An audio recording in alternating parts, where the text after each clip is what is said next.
மூளையில ஒரு பகுதி கீழே இறங்குற ஒரு அபாயமான நிலையை தான் அர்னால்ட் சியாரி மால்ஃபார்மேஷன் அப்படின்னு சொல்லுவோம்.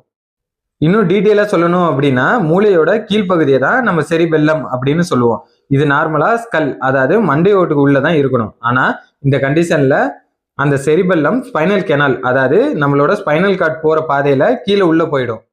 இதை தான் நம்ம அர்னால்ட் சியாரி மால்ஃபார்மேஷன் அப்படின்னு சொல்றோம். அப்புறம் இதுல உள்ள டைப்ஸை பத்தி பார்க்கலாமா? முக்கியமா 4 டைப் இருக்கு. First type 1. இது அதிகமா வயதானவர்கள்ல தான் அதிகமா பாதிக்கப்படுவாங்க. இது பிறந்ததுலேருந்தே இருக்கும். ஆனா சிம்டம் லேட்டா அப்பேர் ஆக ஆரம்பிக்கும். இதனால தலைவலி, கழுத்து வலி அதிகமா இருக்கும். Next type 2. இது சீரியஸான டைப் தான். குழந்தைகள்ல தான் அதிகமா இது காணப்படும். அப்புறம் செரிபெல்லமும் பிரெயின் ஸ்டெமும் கீழே போகும். இதனால ஸ்பைனல் கார்ட் டிஃபெக்ட் கூட ஏற்படலாம். அதாவது மைலோ மெனிஞ்சோசிலியோ கூட இருக்கலாம். இதனால சேலோயிங், அதாவது விழுங்குறதுல பிரச்சனை ஏற்படும். அப்புறம் பிரீத்திங் டிஃபிகல்ட், அதாவது மூச்சு விடுறதுல எல்லாம் பிரச்சனை இருக்கும். டைப் 3. இது ரொம்பவே ஆபத்தானது. பிரெயின்ல உள்ள திஷ்யூஸ் மண்டை ஓட்டுக்கு வெளியே தெரிய ஸ்டார்ட் ஆகும். இதனால குழந்தைகள் பிறந்த உடனே காம்ப்ளிகேஷன் அதிகமாகவே இருக்கும். டைப் 4. இது ரேர் தான். செரிபெல்லம் ப்ராப்பரா டெவலப் ஆகாது, அதாவது சரியான முறையில வளரல அப்படின்னு கூட சொல்லலாம்.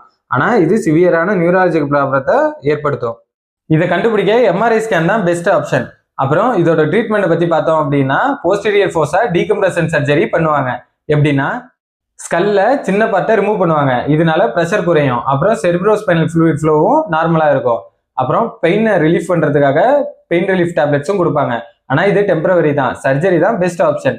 இந்த வீடியோ உங்களுக்கு யூஸ்ஃபுல்லா இருந்துச்சுன்னா உங்க ஃப்ரெண்ட்ஸுக்கும் ஷேர் பண்ணுங்க. தேங்க்யூ.